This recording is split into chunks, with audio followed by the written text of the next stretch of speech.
আসসালামু আলাইকুম everyone, welcome করছি নতুন একটি ভিডিওতে। আজকে আমি আপনাদের সাথে শেয়ার করব জালান্দার থেকে জম্মু অ্যান্ড শ্রীনগর আমরা কিভাবে পৌঁছালাম, কত সময় লাগলো, সবকিছু শেয়ার করব আজকের এই ভিডিওতে। আশা করছি ভিডিওটা আপনাদের ভালো লাগবে। আমরা এখন আছি জালান্দার রেল স্টেশন আর আমরা সকালে নাস্তা করব। আমাদের যে মেন হেড ভাইয়াটা আছে সে হচ্ছে আমাদের জন্য নাস্তা নিয়ে এসেছে পাঞ্জাবের বিখ্যাত আলু পরাটা, সাথে ছিল টক দই আর ছিল একটা ডালের তরকারি। সো আমাদের টোটাল 14 জনের গ্রুপের মধ্যে 2টা কাপল হচ্ছে হিন্দু ধর্মাবলম্বী ছিল। সো তারা তো টাইমলি খাবার খাচ্ছিল আর আমরা কয়েকজন যারা রোজা রাখি নাই তারা হচ্ছে একসাথে আমরা সকালের নাস্তাটা আমরা করতে বসেছি এখানে। এখন বাজে প্রায় 7টার বেশি আর পরোটাটা একদম গরম গরম ছিল, হাত দিয়ে ছেড়ে যাচ্ছিল না। অরিজিনাল যে পাঞ্জাবের আলু পরাটা এইটাকে দেখলেই বোঝা যায়। পরোটাটা অনেক মজা ছিল আলহামদুলিল্লাহ। আমি একটা খেয়েই একবার পেট ভরে গেছে আমার। আর এইদিকে হচ্ছে ভাইয়ারা খাচ্ছিল।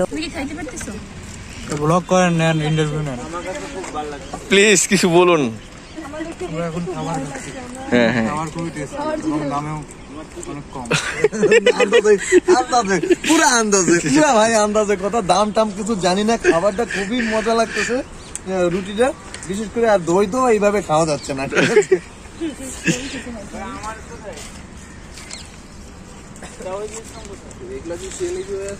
খাওয়া দাওয়া শেষ করে এখন আমরা যাচ্ছি আমাদের ট্রেনের কাছে। ট্রেন এসেছে, সো এখন আমরা ট্রেনে উঠে পড়বো। আলহামদুলিল্লাহ, আল্লাহর নাম নিয়ে এই ট্রেনে উঠে পড়েছি। আর আমাদের এই জার্নিটা হবে হচ্ছে 3 থেকে 4 ঘন্টার মতো। তবে আমাদের মেন গাইড বলতেছিল যে 2 ঘন্টার রাস্তা, বাট আমাদের সময় লেগেছে 3 থেকে 4 ঘন্টারও বেশি। কারণ হচ্ছে একটু পরপর রেল ক্রসিং হচ্ছিল। সো এখানে হচ্ছে সবাই সবার জায়গায় বসে পড়েছে। আর আমার সিটটা হচ্ছে 3 তলায় আর কি, 3 নম্বর বেডে আমি উঠে পড়েছি। এখন ভাবতেছি যে একটু ঘুমাবো। এরপর কিছুক্ষণ ঘুমানোর পর উঠে দেখি যে অয়ন হচ্ছে ওই পাশে হচ্ছে সে চিৎপটাং হয়ে গেছে। কারণ আমরা 2 দিন যাবত জার্নি করতেছি প্রতিটা মানুষ, অ্যান্ড আজকেও সারাদিন, ইভেন কি আমাদের শ্রীনগর পৌঁছাতে 8টা থেকে 9টা বেজে যায়। সো দেখা যায় যে আমরা 3 দিনের বেশি জার্নি করছি। সো প্রতিটা মানুষই খুবই টায়ার্ড ছিল, তারপরও অনেক সুস্থ ছিলাম আমরা আলহামদুলিল্লাহ। দেন হচ্ছে এখানে একটা লোক উঠেছে ট্রেনে গান গাওয়ার জন্য। তারা গান গেয়ে হচ্ছে টাকা নেয়। বয়সটা খুবই ভালো ছিল মাশাআল্লাহ।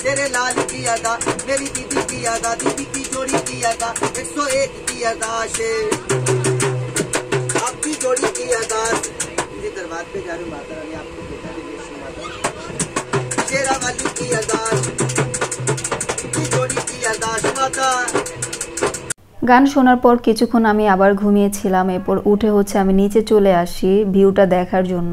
আর ট্রেন তো ট্রেনের গতিতে চলতেই আছে, কি আর বলবো, আর ভালো লাগতেছিল না বসে থেকে।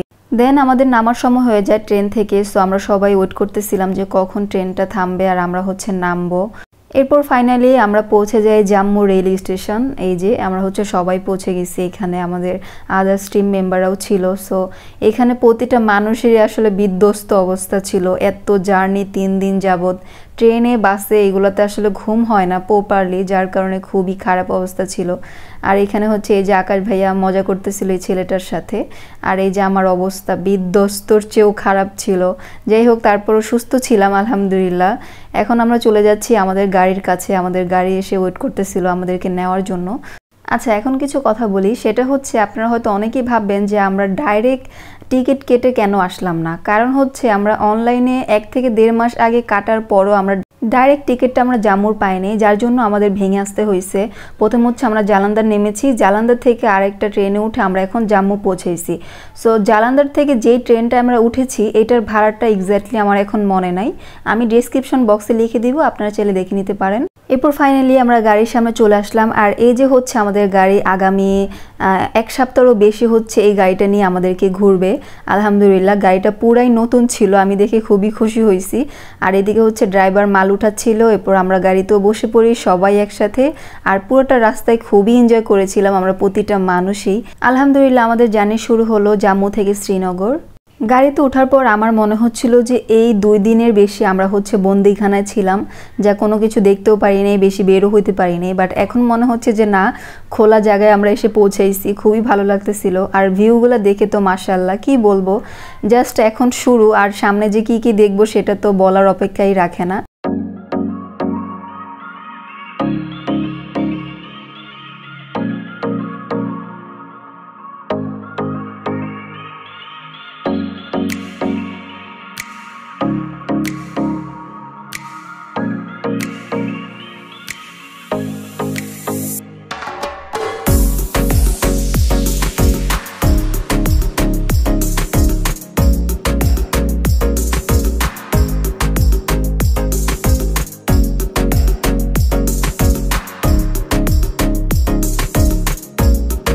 আর একটু পরপর আমরা হচ্ছে ছোট ছোট টানেল দিয়ে রাস্তা পার হচ্ছিলাম। এই ভিউটা দেখে খুবই ভালো লাগতেছিল।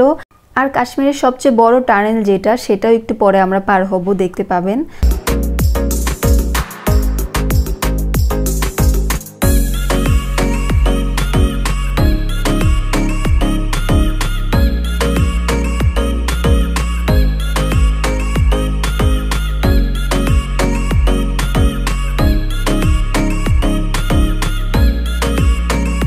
1 ঘন্টা ড্রাইভিং করার পর ড্রাইভার মামা হচ্ছে আমাদেরকে একটা ধাবায় এনে নামায়। এখান থেকে হচ্ছে সবাই টুকটাক কিছু নাস্তা কিনে নিচ্ছিলাম। আর এটা হচ্ছে সর্দারজির ধাবা।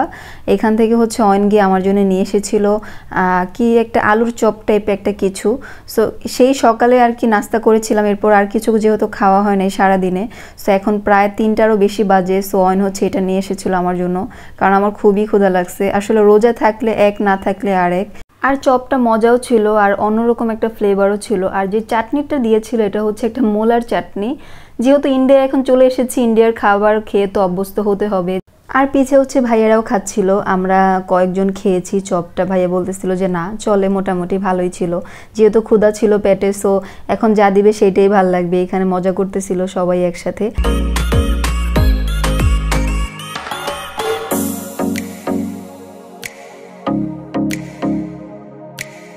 আর এই যে ট্যুরের মধ্যে সবচেয়ে মজার একটা মানুষ হচ্ছে নোমান ভাইয়া। Tell me something. Thank you very much for আমাকে নেওয়ার জন্য। আসলে খুব ভালো লাগতেছে, সবাই খাচ্ছেন, আপনি সহ খাইলেন। খারাপ লাগলো যে আপনারা আমাকে দেখে খাওয়া দাওয়া করছেন। ইনশাল্লাহ ইফতারের পর আমাদের জন্য রেখে দিবেন, আমরা ইনশাল্লাহ আপনাদের সাথে চালিয়ে নেবো। ঠিক আছে, ধন্যবাদ। আর এখনো 220 কিলোমিটার আছে অনলি না, অনলি। মানে কি বলবো, আর এতটা খারাপ লাগতেছে, যদি আমার পকেটে টাকা থাকতো আর আমি চলে যাইতাম। এটা কি আপনার এই ট্যুরের ডায়লগ হয়ে দাঁড়াইছে নাকি? আমাদের শ্রীনগর পৌঁছাতে প্রায় সময় লাগবে 7 থেকে 8 ঘন্টার মতো। এর কম বেশিও লাগতে পারে, কারণ অনেক সময় রাস্তায় প্রবলেম হয়, পাহাড় ধসে পড়ে যায়, যার জন্য একটু লেট হতে পারে। সো জানি না কি হয় সামনে, দেখি। তবে ইনশাল্লাহ সবাই যাতে আমরা সেফলি পৌঁছাতে পারি সেইটাই দোয়া ছিল আল্লাহর কাছে। এত বড় একটা জার্নি ট্যুর, আসলে দেশের বাইরে এসেছি, জার্নি না করলে তো হয় না। এত সুন্দর জায়গা কিভাবে দেখবো, সেটাই তো।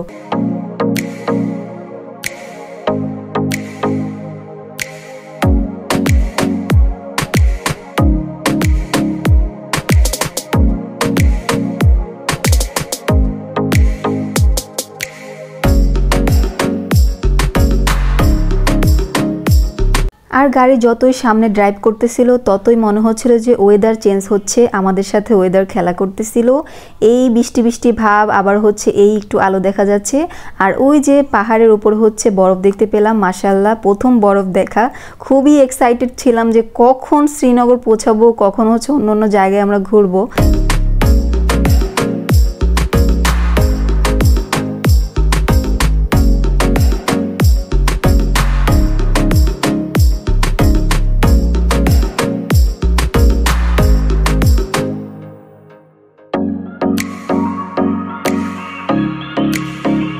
দেন হচ্ছে আমরা কাশ্মীরের সবচেয়ে বড় টানেলে এখন ঢুকে যাচ্ছি। আমি হচ্ছে ভিডিওটা কেটে দিয়েছি মাঝখানে, কারণ এত বড় টানেল তো দেখানো সম্ভব না।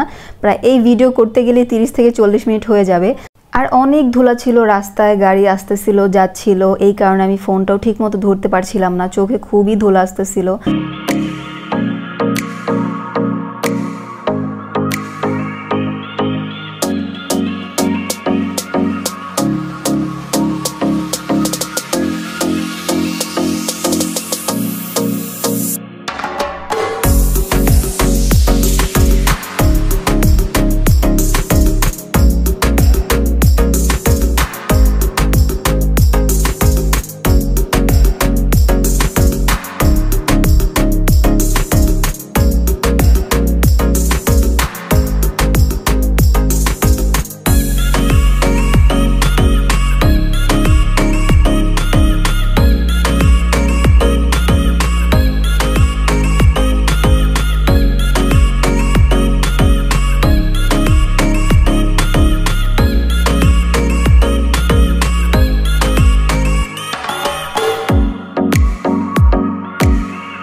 এই যে একটু আগে আপনাদেরকে বললাম না যে রাস্তায় কম বেশি সময় লাগতে পারে, শুরু হয়ে গেছে জ্যাম। কারণ হচ্ছে জামুর হাইওয়ে রাস্তা পার করে শ্রীনগর ঢোকার সময় হচ্ছে রাস্তা একটাই, জাস্ট এইখানে হচ্ছে একটা রাস্তা দিয়ে হচ্ছে যাতায়াত করা হয়, আরও হচ্ছে বড় বড় গাড়ি, যার জন্য জাম লেগে যায়, আবার হচ্ছে একই পাহাড়, সো ভয় করে। তারপর আলহামদুলিল্লাহ আধা ঘন্টা বসে থাকার পর হচ্ছে সব গাড়ি ছেড়েছে। এই যে সামনে দেখতে পাচ্ছেন যে কত বড় বড় ট্রাক যাচ্ছে, এই একটা রাস্তা দিয়ে হচ্ছে যাচ্ছে আর আসতেছে। সো যাই হোক, দেখতে দেখতে সন্ধ্যা পার হয়ে রাতও হয়ে যাচ্ছে। আর আজকের সবার ইফতারি ছিল হচ্ছে জাস্ট পানি আর হচ্ছে একটা করে খেজুর, পানিও ছিল না আমাদের সাথে, আসলে রাস্তার মধ্যে যা হয় আর কি। এখানে যে এক কার্টুন আখরুট দেখতে পাচ্ছেন, অরিজিনাল কাশ্মীরি আখরুট হচ্ছে এইটা হচ্ছে আমাদেরকে কাশ্মীরি ভাইয়া একটা গিফট করেছে। এই কাহিনীটা আমি আর নাই বলি, কারণ আপুটা হচ্ছে তার বিষয়টা পাবলিক করতে না বলেছে, যার জন্য আমি আসলে বলতে পারছি না। এরপর ফাইনালি আমরা শ্রীনগর ঢুকে যাই। আর এই যে শ্রীনগর মসজিদ হচ্ছে এইগুলা অনেক সুন্দর, মাশাআল্লাহ আলহামদুলিল্লাহ।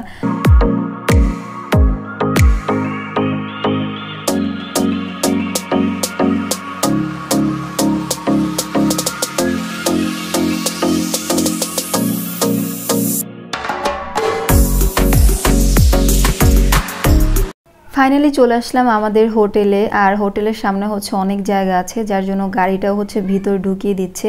আজকের ভিডিওটা আমি এখানে শেষ করছি। যদি আমার ভিডিওটি ভালো লেগে থাকে অবশ্যই আমার চ্যানেলটাকে সাবস্ক্রাইব করে দিবেন, আমার পাশেই থাকবেন। দেখা হচ্ছে নেক্সট ভিডিওতে। Thanks for watching. আসসালামু আলাইকুম।